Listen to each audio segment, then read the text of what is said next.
The danger area for you is when you get into self-care. When you actually try to stop abandoning yourself. Do you see that? Yeah. It tries to pull me back in. Because if I love myself, what does that mean? That means it's good. Which is a problem. To the attachment. Exactly. Because wait a minute, I'm about to pursue success. I'm about to pursue my authenticity. I'm loving myself. I'm making my life and my priority, like you said, travel, a bigger life. All of a sudden it's important to me, and you start pursuing that with your own personal interests. And boom, as soon as you hit that, that's the cycle. That's the shame and denial piece. And so the red flag area for you is right there. Now, what are your defense mechanisms, or really attack mechanisms and justifications you use to get sexual and get nice? Like right there. That's the crux of it. Okay, so that would be, I need a stress release. It's better. Well, I don't want anyone else right now. I don't have anything, like, I'm not interested in anything else right now. Yeah. But it's really what I want. Yeah, that's what I want, yeah. It's really what I want. Isn't it funny how you said that? I can handle it. Yeah, that's a good one. Yeah. I can handle it. I used to use that one too. Yeah. I love how you said, I don't want anything else right now. Did you hear that? You didn't say, I don't want anyone. Yeah. Oh, that is like completely using it to fill that void. Wow. Yeah. How did I not catch that? Those voices. That mantra. He's a thing. It's just an addiction. Yeah. It's an attempt to soothe intolerable pain. And so in this moment, it's an unwillingness to sit through and work through that pain and go, okay, I'm done hurting myself.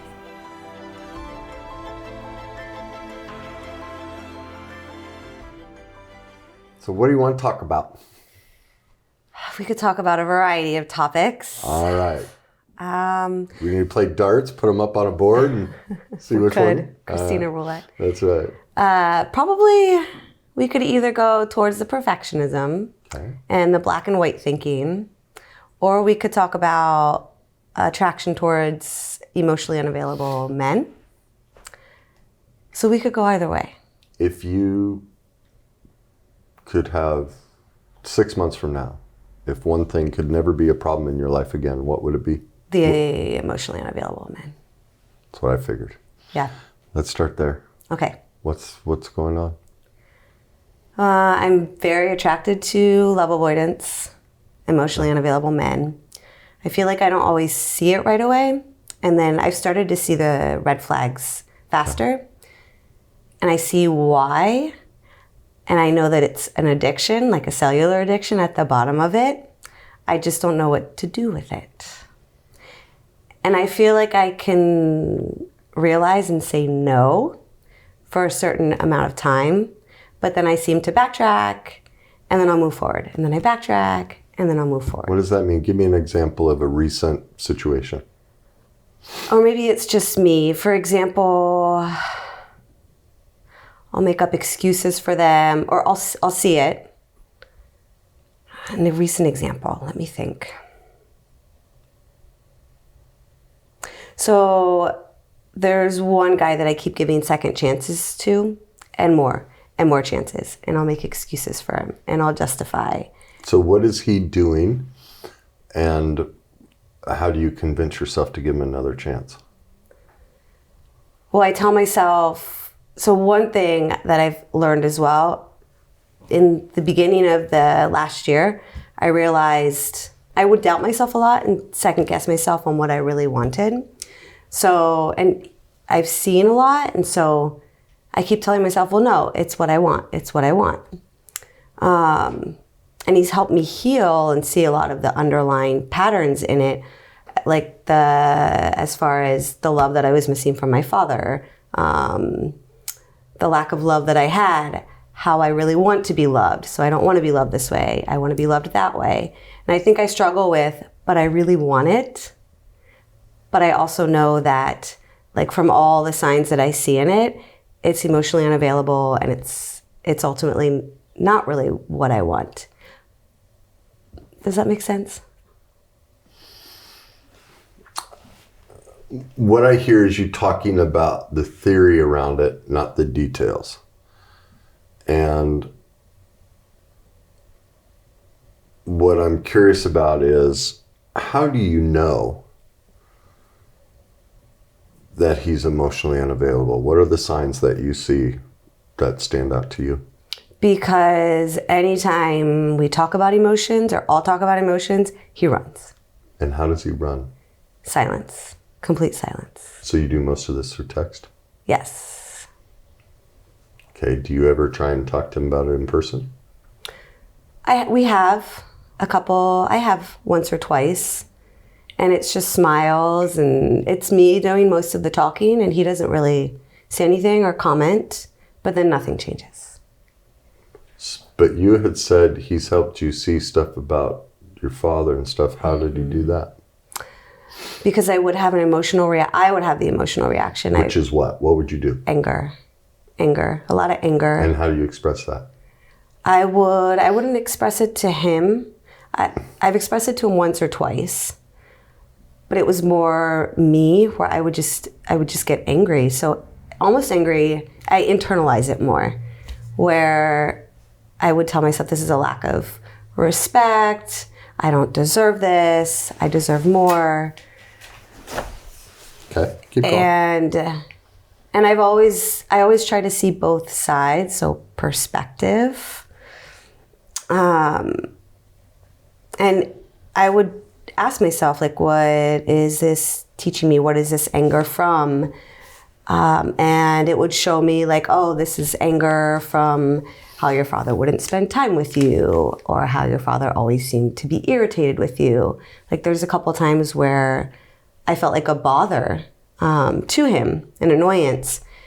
And that's my emotional reaction, so I would own it, and that's how I felt around my father. How did he respond? Like, did you say? No. See, I think I'm a little bit avoidant with it too. Now we're getting somewhere. Yes, I'm avoidant with it too. How are you avoidant? I won't approach him with it. I'll take the feeling and I'll run. Mm-hmm. And I'll figure it out on my... You're doing all this on your own. He's not even aware of it. Yes. So who's the avoidant? Me. Yeah.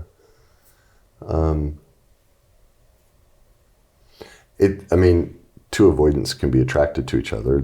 That's possible. That's very common.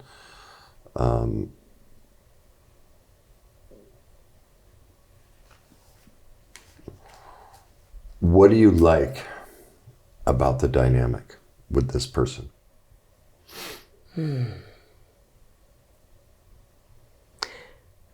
I think, and I'd already mentioned this in either conversation or on the greatness community wall, but one of the payoffs is it's almost like I get to say, I don't care, I'm stronger than that. So that's one of the dynamics. Power. You like the power. Yeah, that's a classic avoidant. The power of it all. How do you get power from this relationship? Well, I also get to stay stuck. So being stuck, tell me more. What do you enjoy so much about being stuck? I don't have to look elsewhere.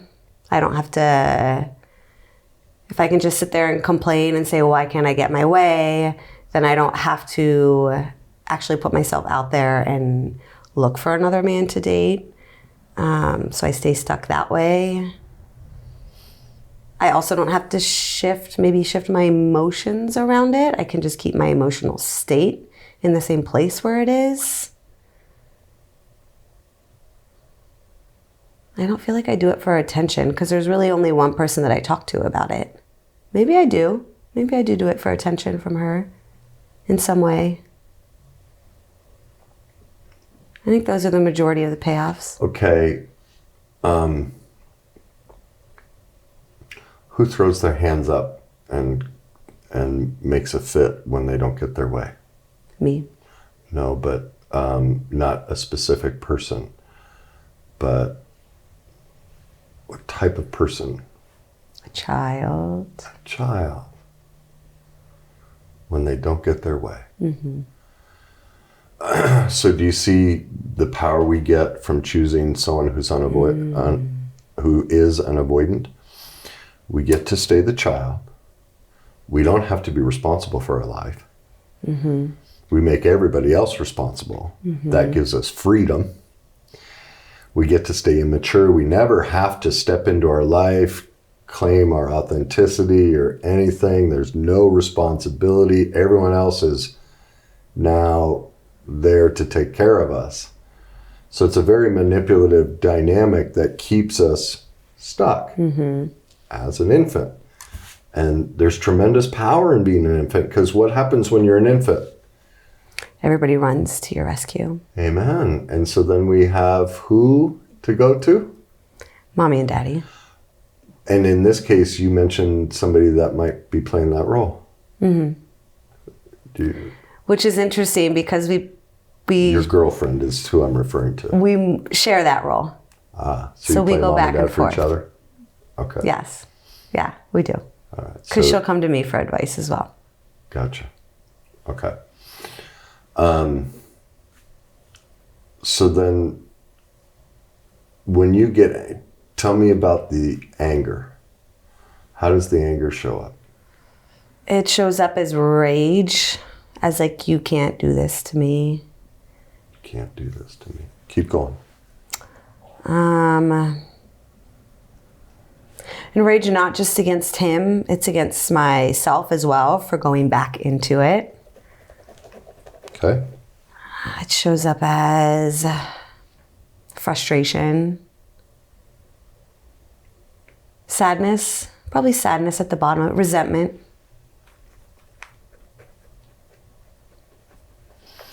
First thing that comes to your mind, whether it was yesterday or 20 years ago, what's your first memory of ever saying you can't do this to me? Oh, probably like my first memory would Whatever pops up. be like 6 or 7. Do you remember what happened? No, but I can pinpoint that feeling right around that age. But you don't remember what happened? No. Do you remember a situation where where you remember what happened and you're like, you can't do this to me, or you had that same experience? Yeah, probably multiple times in life. What's coming up?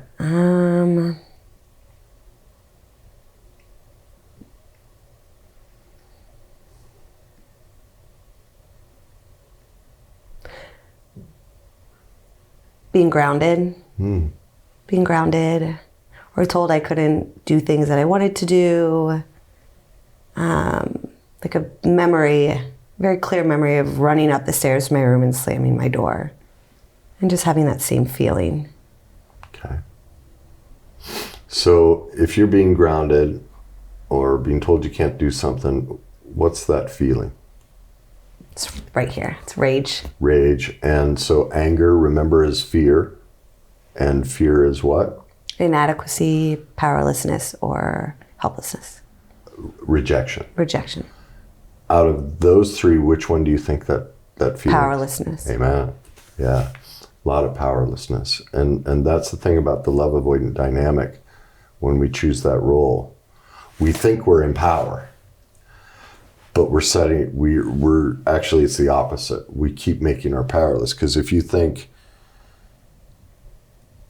everything, I don't deserve this, you can't do this to me, who doesn't deserve, like, who's doing it to themselves? Mm-hmm. So, and then did you hear how you teach yourself to stay in that? Do you remember how you said you might mention something, but then you do what? I try to see both sides. Okay. Different perspectives. All right. So tell me what that looks like. Like, give me an example of you're like, he, she did this to me. This is not right. I don't deserve this. You can't do this to me. And then an hour, 2 days, 3 days later, you're like, well, maybe. Like, what's that process like? Well, I like to think, I label it as maturity. That I take a mature perspective, and then I'm like, well, people have lives. And people can't just drop at the dime of a hat to do something for me. People have prior plans. But it's lies because, I mean, if people really want to do something, they're going to do something. They're going to do it. It's been my experience that we have responsibilities, but the catchphrase these days seems to be, I'm busy. Sorry, I was busy. In my experience, nobody's ever busy. We choose who and where we spend our time with. Now, we have commitments, work, and different things, but when it comes to extracurricular, nobody's ever really busy. I mean, a text message takes less than 8 seconds. Mm-hmm. Yeah, you know, exactly. And I've never done it, but I've always been like, you know what? Let me see your phone. You text anyone the last 24 hours? You do any social media posts? Let's see your, like, we're not busy. So we make the time, yeah. We can. So where do you think you learned to justify poor behavior? Because do you see what you're doing? Now, you stand up and try and respect yourself and not treat yourself poorly. Now, I'm sure there are times where you are going to be reactive. We all are, and maybe you're projecting something because of your own needs and wants that aren't true. But let's just throw that away for right now and deal with the times you're actually trying to be available and the other person is manipulatively avoiding you, because that's really what we're talking about, okay?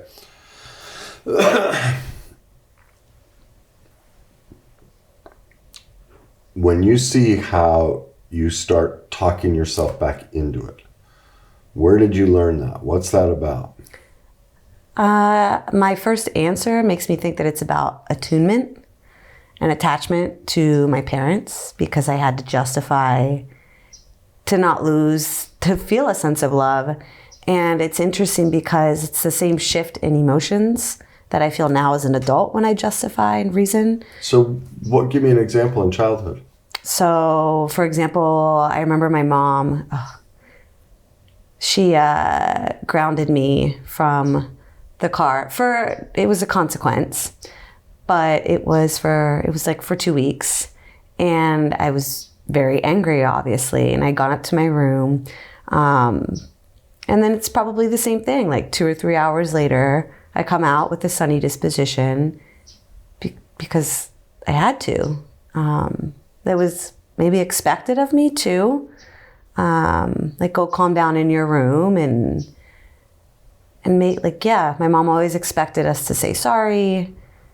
And then she'd say, you're forgiven. And so it's the same shift in emotions, like anger, sadness, and then internalizing. And then maybe not forgiving, but putting the feeling away. And it was almost like a reverse of the feeling. So there was a ritual. And it sounds like part of the ritual was you'd get some sort of acceptance or forgiveness. Mm-hmm. Does he give you the same? Mm-hmm. How does he do it? He does. Yeah. How? He does. What's he do? Typically if I will reach out and say, okay, I see this or that, but it's almost like a feeling of connection, like a healthy connection. Yeah, that's when it feels real. And then do you get sexual? Do you guys meet up? Not always. What's the primary way? Like, what needs are getting met by this relationship? Is it purely physical? Is it purely intellectual, emotional, all three? Like, Probably sexually for sure. Yeah. Emotionally for sure. Love avoidance are lots of fun sexually. It's just the way they are. That's because their major power dynamic is sex. Dangling the carrot. Yeah, that's what I always pick. That works great, but they always pull it away. You know, unless you conform to a certain behavior, then you get the carrot. Mm-hmm. You know, so is that? So it's also how do you control. earn the carrot? Yeah, it's pure power. It's also control. Mm-hmm. How do I? What do you have to do? What's Earn? the ritual in this relationship that reminds you of the ritual you went through with your mom? I have to be unemotional. I have to be in control of my emotions. I have to not expect, not demand. And basically, I have to be very clear in communication, like very direct. No joking around, no. So that's basically, and it's all on his schedule. Completely. Like I never know. Okay. So then,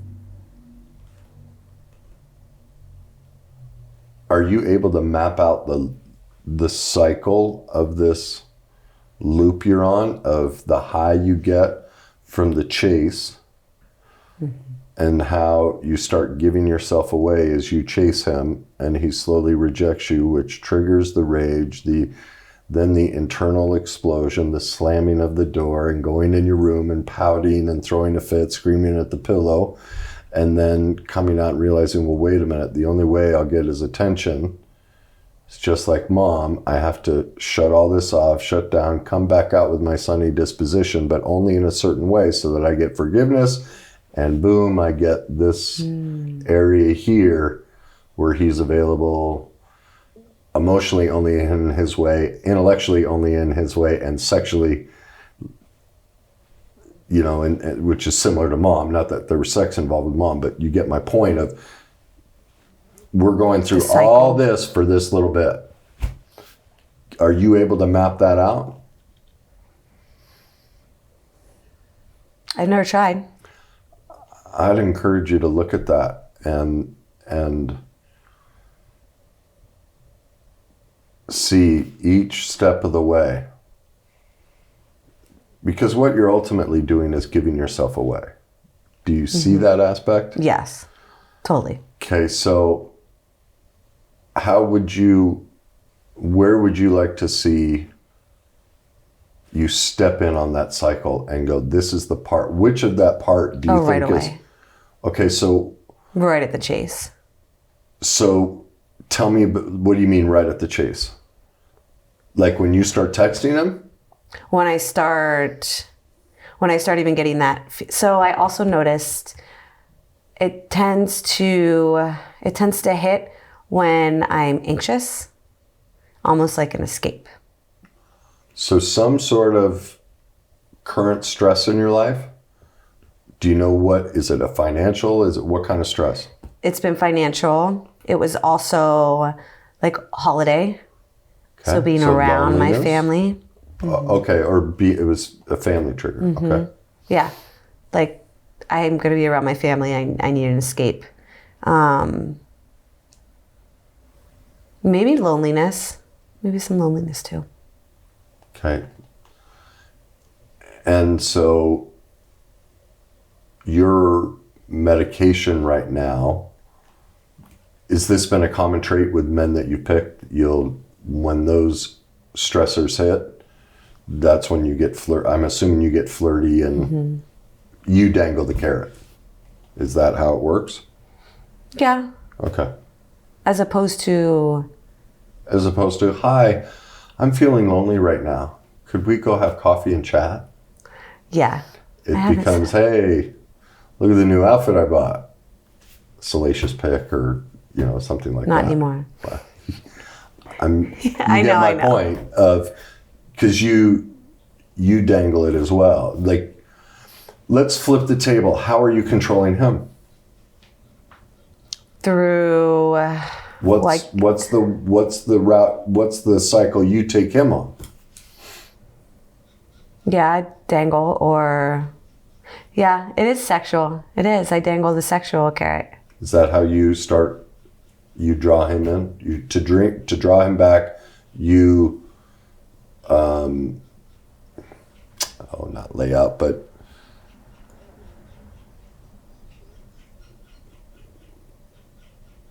I'm drawing a blank on the word. It's so obvious. I just didn't want to say the same one, but you dangle the carrot of sex. You get promiscuous. Okay. And so when you go ahead. There's been other ways too. How else? Like when you said that we're not really nice. We're nice with a backwards motivation or intention. That's happened too. I'm so glad we're such great friends. Kind of getting nice. Happy whatever day. Yeah. Mm-hmm. I've caught myself doing that. Yeah, I was great at that. It does. It does. It works. I was so great. I thought I was this nice guy. I was like, no, I'm so manipulative. I'm not nice. How can someone reject a text that's really pleasant and friendly? It works not every time. And then the feeling that they have to respond. It totally guilts them. Yeah. They're like, geez, how can I? Okay. Yeah. So yeah, that's probably how I... So you bounce between the two. You either communicate something promiscuous or you communicate something nice. Or I have asked, like, do you want to go do this with me or that with me? Most of the time, sometimes it's met with a yes, but most of the time it's met with no. Okay. So do you know ultimately what you want? So that's the funny thing that you say that, and this popped right into my mind when you said that, was because between texts, he's told me that I don't know what I want. Point blank. And I thought I knew exactly what I wanted. And I seemed to flip-flop. Seemed to have like these two sides inside of me that, well, I do want this. But then... When you say I do want this, what does that mean? You mean you do want someone like him? Yes. Or even him, like a relationship with him. But then there's also a part of me that says, no, I want this and this, something completely different. Can you be more specific than this and this? I don't know what that means. Like a big life, doing lots of things, lots of traveling. Not to say I couldn't have that with him. For some reason, I just don't envision. I envision either this or this, for some reason. Okay. Do you think he wants a relationship with you? Not from what he's indicated. Have you asked him? Yes, I've asked him twice. The first time, actually, that's how I found out that he was dating someone else. Oh! And he had been for the past 3 months. And everybody else knew. But he never mentioned that to me. And how did you react to that? Nice. Really? I did. What did you say or do? I told him that was great. And I said, are you happy? He said, yeah. I said, good. If you're happy. Wow. I can just feel the power in that. That's so nice, and I'm not even affected. You get to choose how you want to respond. Yeah, but I can feel the manipulation of, oh, good for you. Like, you don't have power over me. I'm not going to give you that. So I'm going to congratulate you and support you and go, oh, that's wonderful. I'm glad you're so happy.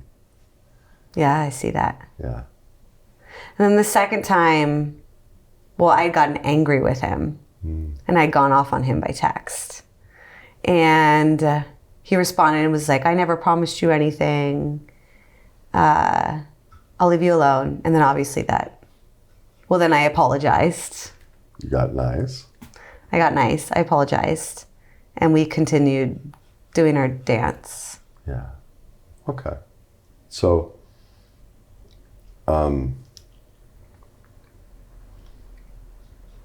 why are you so afraid of commitment? He's told you right from the beginning who he is.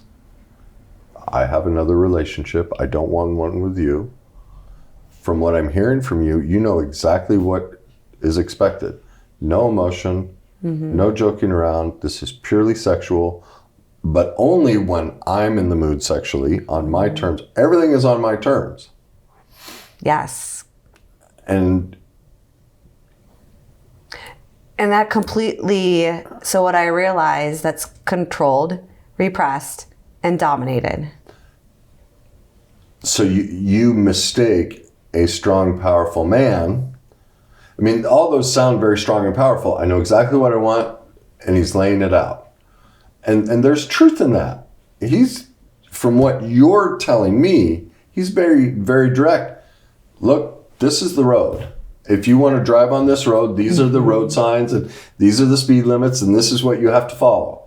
If not, Totally. we're going to pull you over. You can't drive on this road. Totally. There's a toll booth you have to pay to get onto this road. As long as you pay that There's toll. multiple toll booths. Yes, along the route. Yes. And you've got to as soon as you make your installment, you can proceed. Yes. And at the end of the rainbow is me in a sexual situation. And you've been willing to pay those tolls. Every once in a while, in between tolls, you throw fits. But you keep coming back and paying the toll. And so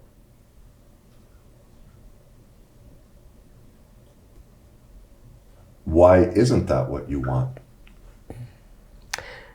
Because I don't think that's not my vision of a loving relationship. What is your vision? Great question. Communication, respect. Okay. When you text, you answer. Even if it's just, I can't talk right now, or not right now, but you acknowledge the other person. Appreciation. Doing things together, not just sexual. Going places, traveling, basically having a life together.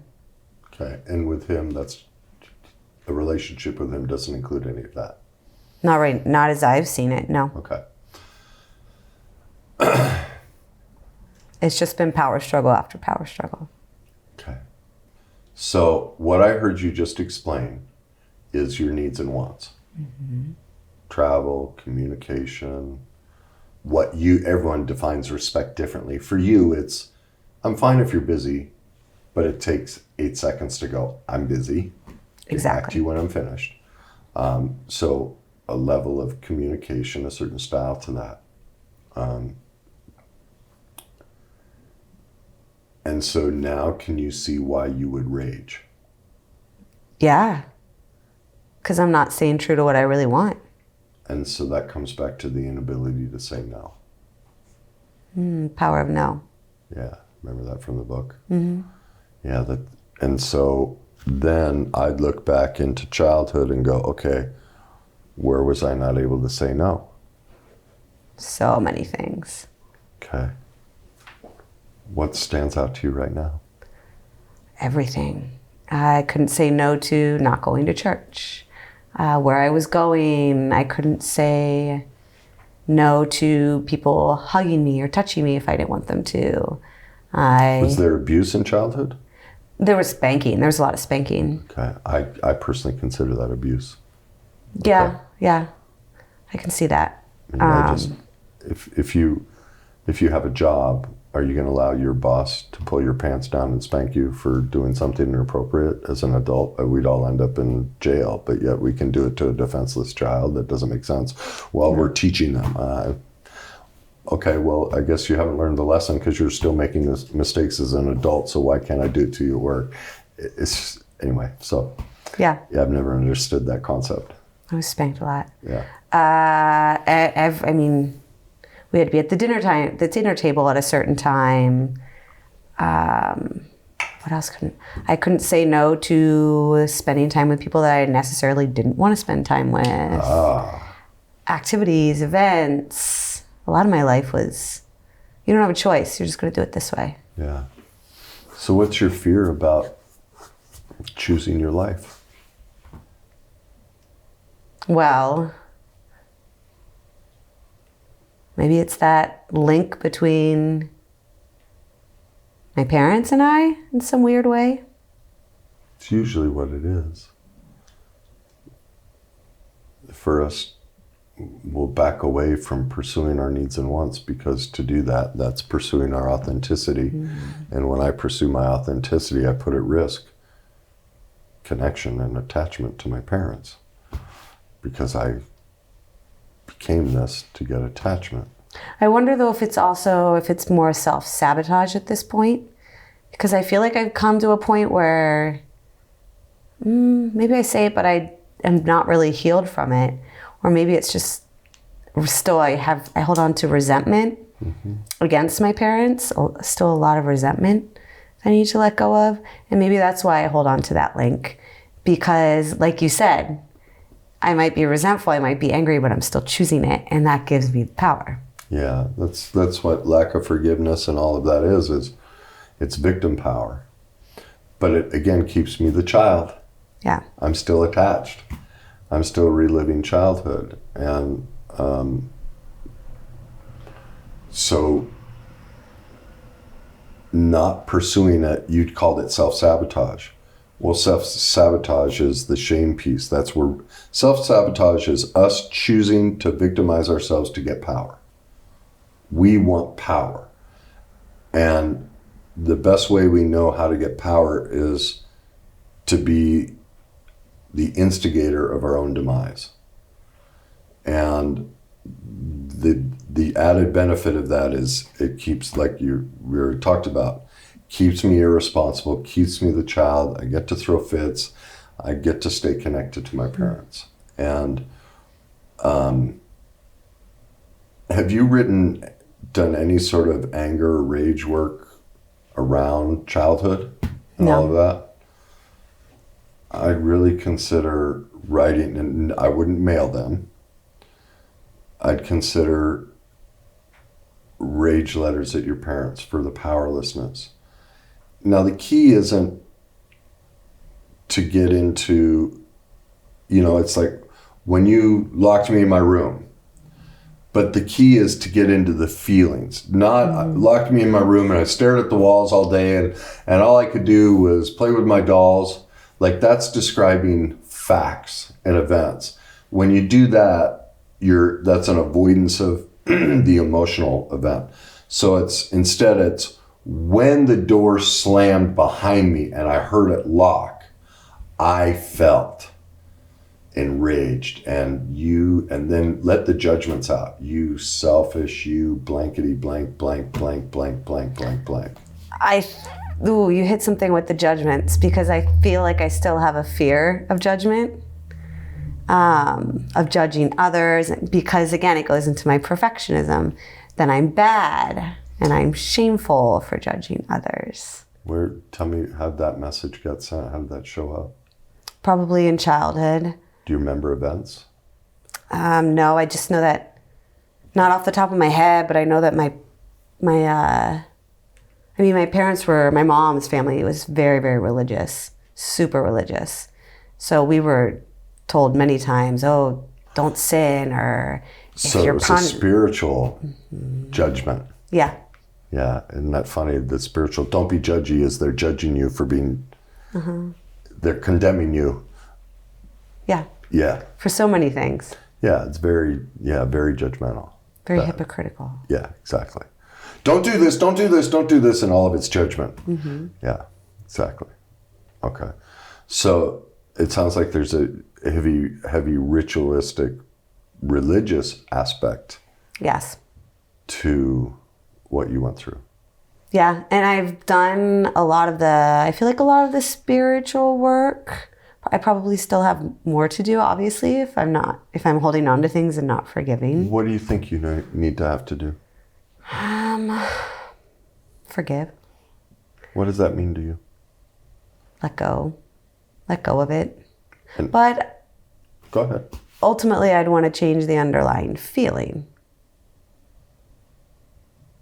Okay, tell me what let go of it means to you, and what's the underlying feeling you'd like to change? The resentment. So forgive them essentially for not being the parent that I needed or the person that I needed in the moment, and let it go, let it be free. Where were you not the person you wanted to be in the moment? Not standing up for myself. And so how are you not standing up for yourself now? Probably more ways than I realize. And I've found myself telling myself, it's not worth it. I have that mantra in my head. It's not worth it. Let it go. It's not worth it. But then I stay out of my true power, and I stay in my false sense of power because I choose to rise above it. My dad said that a lot too. Like, that was really and I think my father was very powerless in his childhood, just based on reactions and what I can remember from childhood. But that was always something he said. You can't control others, but you can always choose how you're going to respond to others. Wow. And how did you watch your dad respond to others? Depended on his mood. Is that similar to you? Yeah. Yeah, whether you're nice or angry or manipulative. Yeah. So, which of those do you want to be? I want to be the calm, peaceful person. So how would a calm, peaceful person handle this guy? Walk away. And when you consider that, what feeling rushes over you? But wait, but I want him. That's not a feeling, that's a description. Yes. What's the feeling? I feel it in my chest. I don't know what feeling it is. I don't know what feeling it is. I can't put words to it. I just know that there's a feeling that's like, no. Keep going. Sit with it.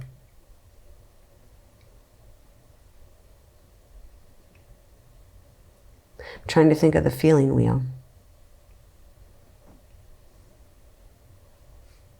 Fear. Okay. It's fear. And out of the three fears, which is it? Inadequacy. Inadequacy. In what way? Not enough.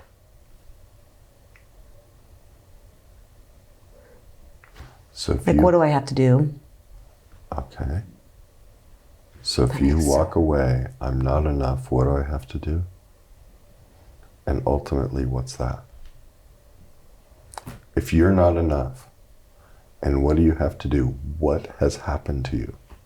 You have been what? Hijacked. Okay. What else? If you're not enough. If someone says you're not enough and you're left standing here alone, you have been... Rejected. And rejection is ultimately what else? Powerlessness. Yeah, but if we take a baby and we leave it at a firehouse and walk away from it, what have we just done to it? Abandoned. Abandoned. Now think about the feeling in your chest. Sit with that and see how abandonment resonates. Yeah. As soon as you said it, it clicked. Okay, so when you walk away, when you stand up and go, this isn't for me, I'm going to claim myself. Picture that and tell me about the abandonment that comes with that.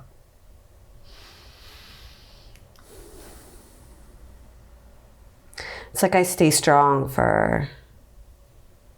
Oh, but it's almost like I have to just shut my feelings off and get to the point where I say, I don't care. I don't care. And the abandonment, when does it hit? Probably after I've calmed down. Like 2 or 3 hours later. So you use rage to protect yourself from feeling the abandonment. You start to feel the abandonment, and then you do what?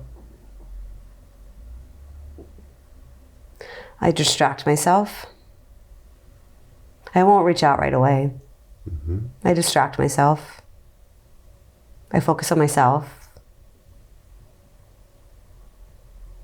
And then eventually I reach out. So do you see how your map, you're starting to create your map? Abandonment hits. I try to love myself. But ultimately, what's missing in that self-care process that all of a sudden you become sexual or nice? Respecting myself? Yeah, the abandonment is, I mean, you're dead right. Your greatest fear of claiming your own life is abandonment, that I'm not good enough. You said it, I'm not worthy. And so it's a paradox. We think, well, wait a minute, I'm claiming myself, but many people feel that. When I go claim myself, I feel alone and abandoned, and I'd rather be with a piece of you-know-what than be alone. Because when I'm alone, look at all these deep feelings that come up. Well, and then I also know what happens. Once I get past this self-destructing rage and all these manipulations I use not to feel that abandonment, eventually, because anger always runs out of steam. It's a temporary power source. It's like the booster engines on the space shuttle. Eventually, they burn out. And then we're left with this empty abandonment. Well, it's running rage exhausts us. It allows us to feel that abandonment, but then we're depleted, but we're depleted enough that we kind of go, okay, I'm going to love me. So we pursue a little bit of that, but the hole is so deep, and now we're really feeling the abandonment because now we're in it. And so then it's a reach out. No, I need an external source to fill the hole.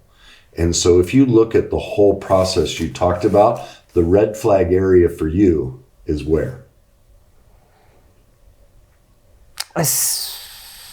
Which ones? Well, think of that. You try to walk away. You go into rage. You feel abandonment. All right? You get into self-care. What comes next? That's when you act. That's when you get nice or get sexual. So in this cycle, where is the real danger spot? I don't know. When I get anxious? At which part? Because you said you get a little anxious up here and then you turn it into rage, but you also said you get anxious here during self-care. This one? There you go. It's that one. Yeah, it's that one. Yes. The danger area for you is when you get into self-care. When you actually try to stop abandoning yourself. Do you see that? Yeah. It tries to pull me back in. Because if I love myself, what does that mean? That means it's good. Which is a problem. To the attachment. Exactly. Because wait a minute, I'm about to pursue success. I'm about to pursue my authenticity. I'm loving myself. I'm making my life and my priority, like you said, travel, a bigger life. All of a sudden it's important to me, and you start pursuing that with your own personal interests. And boom, as soon as you hit that, that's the cycle. That's the shame and denial piece. And so the red flag area for you is right there. Now, what are your defense mechanisms, or really attack mechanisms and justifications you use to get sexual and get nice? Like right there. That's the crux of it. Okay, so that would be, I need a stress release. It's better. Well, I don't want anyone else right now. I don't have anything, I'm not interested in anything else right now. Yeah. But it's really what I want. Yeah, that's what I want. Yeah. It's really what I want. Isn't it funny how you said that? I can handle it. Yeah, that's a good one. Yeah. I can handle it. I used to use that one too. Yeah. I love how you said, I don't want anything else right now. Did you hear that? You didn't say, I don't want anyone. Yeah. Oh, that is like completely using it to fill that void. Wow. Yeah. How did I not catch that? Those voices. That mantra. Yeah. He's a thing. Yeah. It's just an addiction. Yeah. It's an attempt to soothe intolerable pain. And so in this moment, it's an unwillingness to sit through and work through that pain and go, okay, I'm done hurting myself. And I'm done hurting someone else. Because I'm treating this person. Well, let me ask you, does it fit within your morals and values to treat a person as a thing? No. Okay. I mean, I don't judge it. Okay. Getting into that reality of, wait a minute, are you okay with being treated like a thing?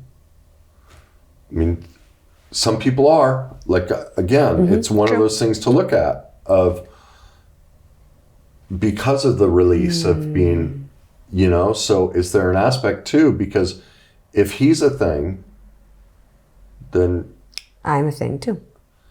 So I'd look at that of, if you're a thing, what does that give you? If you're a thing to a person, when we just, become a sexual thing to somebody like that, or a manipulative thing, what's the benefit of that? Do you see what you get from being a thing? You can be avoidant. Yeah. You don't have to have real feelings attached to it. Yeah. So then ultimately, what do you think are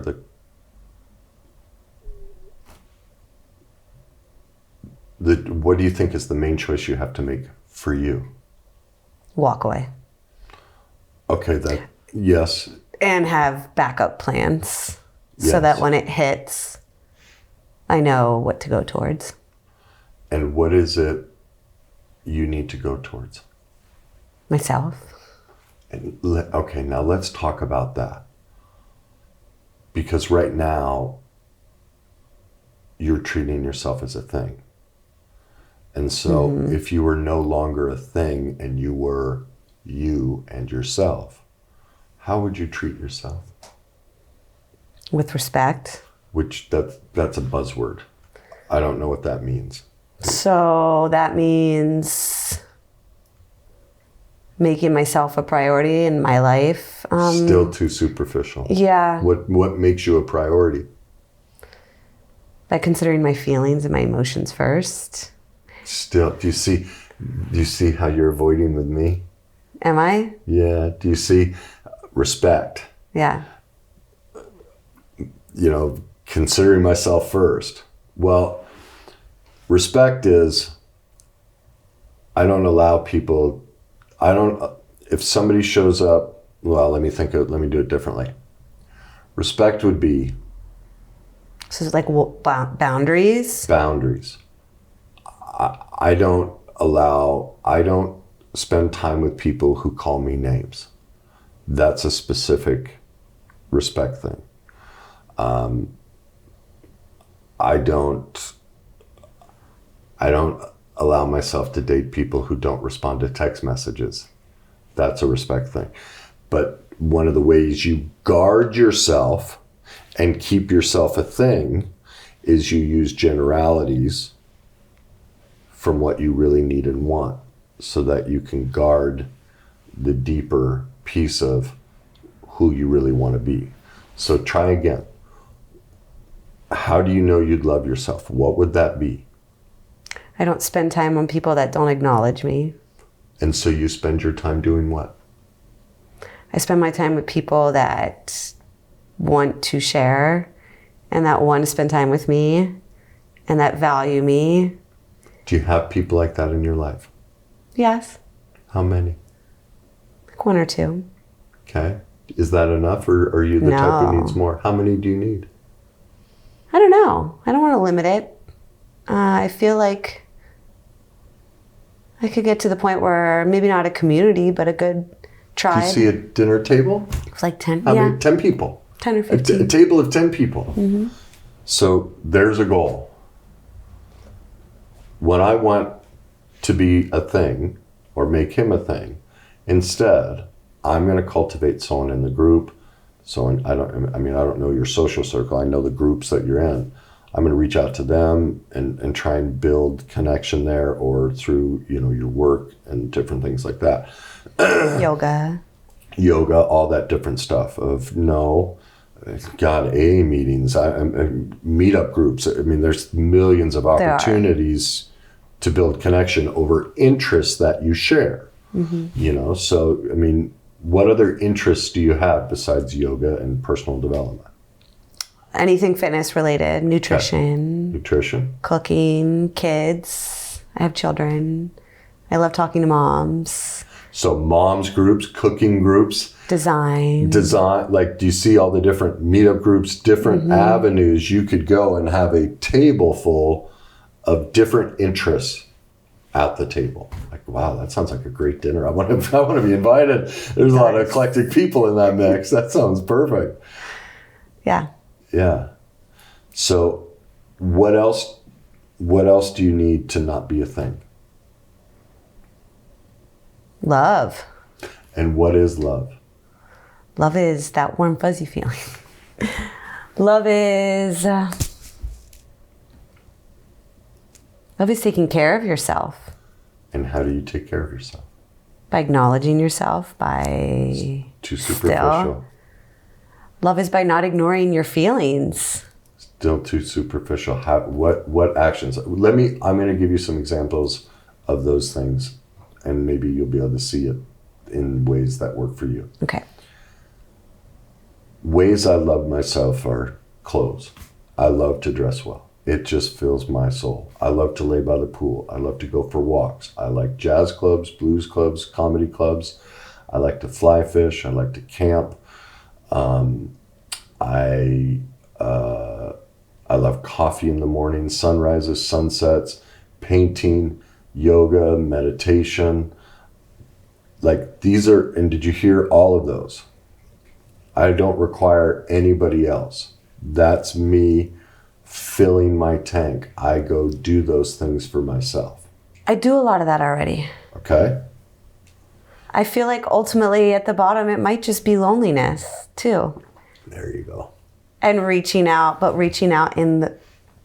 maybe it's a fear of the unknown and just going back to what I know because it's easier and it's less scary than going towards trying other things and new things.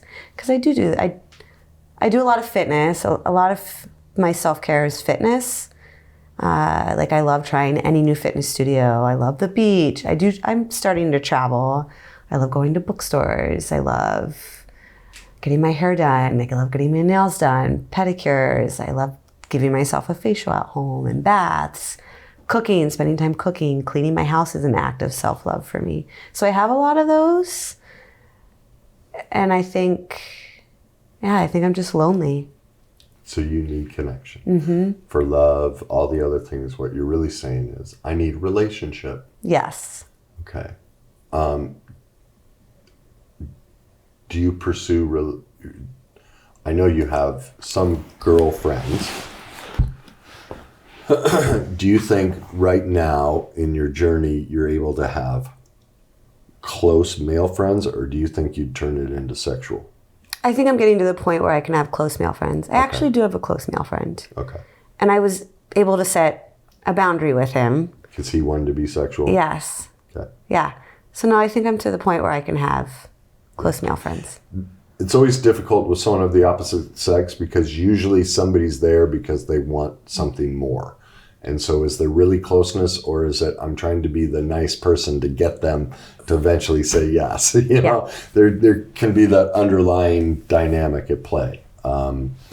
It can happen, but it's rare to have true male-female friendships. Actually, I have another one that I've been really good friends with for 14 years.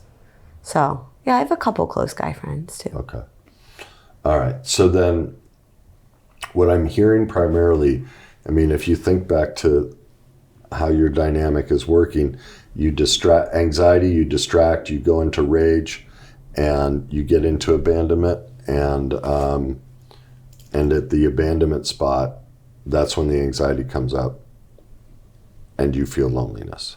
And so when you get to the bottom and you start feeling that abandonment, the anxiety starts coming up. And that's when you start justifying reconnecting and pursuing a thing. Yes. And so what I'm hearing is this is the red zone, and this is where you need massive.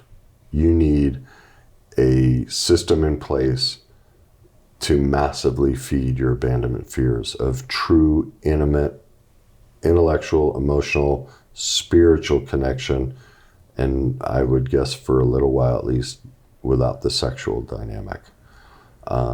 And it would make sense to me that if you feed this, this will grow and take over. Does that make sense to you? Mm-hmm. Okay.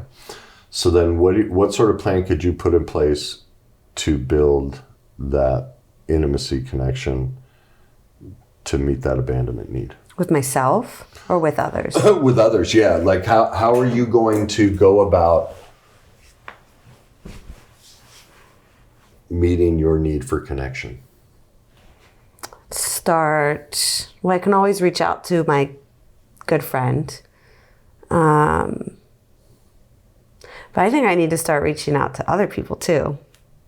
And meeting new people, a new group. A new group. Yeah. I think that's... So I think I need to start going to some meetups. Mm-hmm. Or some events. Yeah. It sounds like the general... It would not shock me that most people you get in touch with here help create the dynamic, because there's a sexual thing, there's something involved that keeps the loop going. Well, also because I realize I've always, in the past, depended on sexual activity for connection. Yeah. And I feel like I've come a long way in that, where I don't need it for connection. I can find other ways to connect to people now and communicate it in a healthy way without going about it in a backwards, manipulative way. Yeah. But yeah, you're correct. Okay. So it's slowly moving. One of the things with love avoidance is because of the intimacy fears. This is another suggestion for you to help mitigate this cycle is find a group of people that are willing to make one phone call, not text message, one phone call every day and share 3 feelings. I feel angry. I went to work today and my boss was late. I feel excited. I drove to work today and because it's a holiday, nobody's on the road. It doesn't matter what it is, but it's a simple 3 feelings. But learning to be vulnerable with your feelings and then also asking the other person no feedback. I just need to be heard. Because in an environment like yours, you couldn't be heard. Oh, I was given feedback all the time, but it was not exactly at all what I was thinking or... Yes. Yeah. And so if you could set up a phone tree, 3 to 5 people, and there's some sort of commitment that every day we call somebody on this list. You get a phone list going of, the more people, the better. But you have to at least call one person on that list every day and share 3 feelings. And you guys can negotiate whether leaving a message on a voicemail is okay or if it has to be a discussion. I'll let you decide what works best for you. But that's a great way to mitigate not getting, because once you get in this danger zone, it's pretty tough to stop. Mm-hmm. You're kind of done by then because it's really starting with this rage. This rage is really the first trigger. The dissociative rage is the first trigger that you're heading in this direction. And so here is probably where you need to be making those phone calls the most. Okay. And going, I'm angry, I'm giving myself away, I did it again, whatever it may be, is really learning to express and get vulnerable here with yourself. So how many people do you think you can do? Well, what were you going to say? I was seeing I make myself, I'm learning not to, but I would make myself bad for the anger.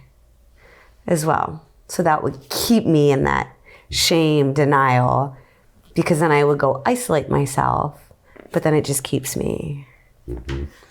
Yeah. So this is where the abandonment starts, where you start to abandon yourself because you say you're bad and then you isolate when you get angry. And so then once it loses its fuel, now you're down here at the bottom completely depleted. You're just empty and alone. You try to do some self-care, but man, it's been so long with all that alone time and emptiness and abandonment. Now you're in touch with your feelings and you're feeling, wow, all of this cost me so much. I need anything, not any person. So the first place to start with the connection is up here, so that you don't get in so depleted that you start pursuing things. Because if you think of a lot of your self-care, it's thing-oriented. And then eventually it becomes a person that becomes a thing. And it starts the loop again. Does that make sense? And is that to get my power back up? What do you think it is? Yeah. How Well, does it get you? also, not just power, but connection.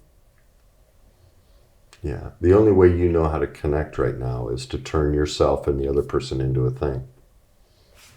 Shut down. And that's your cycle to do it. Because you're so afraid of intimacy, you have to turn it into a thing. So what do I have to do to get over my fear of intimacy? What you told me to do? Start it right up here. All through it. All day, every day, is learning. Something for you to consider. If it were me and I were in a situation like this, I'd really consider about being celibate for a period of time. Because what I heard you say was you use, generally in the past, have used sex while it's better, you use that for connection. Well, that's always going to be your go-to. Well, I'd back off of that and let the overwhelming nature of that loneliness and abandonment and all that learn how to work through that and develop and share that pain with somebody. If, man, I'm freaking miserable and I'd do anything, literally do anything for anything right now, feel that emptiness. And learn how to work through it and share it and get true empathy and support, And I mean, if you can't find anybody, there's tons of sex addiction groups. And it becomes it depends how hungry you are for the solution. Go to an AA meeting, just get around people. Like that's what I had to do, was just be around people. And it's not that I'd always talk, even though I'm an alcoholic. I just needed to be around people and hear their stories. In the beginning, I couldn't say anything. There was enough intimacy. Just listening to them, I felt better. Because, that's my story too. Connection. That you're just craving connection, yet you set up a dynamic to make sure it doesn't happen. Because I'm so fearful of it. Yeah. Scared of the success of it. Exactly, and then angry at yourself because you know what you need. You need and want a very full life. That's you. So the other voice over here that's bankrupt is robbing you of that. Yes. Yeah, it's spending the time still fighting. The power struggle. And so it's making the choice and looking at that power struggle and going, is this worth the pain? Maybe it is. Maybe it still will be for some time. Like, I won't judge it, but ultimately you'll let it go when you're tired of that pain. This isn't working. True. Okay. Does that make sense now? Do you see now why you're so attracted to an avoidant man? Yes. Is it more clear? Okay, what do you understand now that you didn't understand before? The whole cycle. I think I saw parts of this cycle, but I don't think I understood it completely. Mm-hmm. As far as now it makes more sense. I didn't piece the actions together. I was just thinking of the feelings and not putting the actions into it. So now with the words and the actions actually in it, it makes more sense in my brain. Okay. Do you feel like you have some tools, if you choose to change all that? Okay. Let's end it there.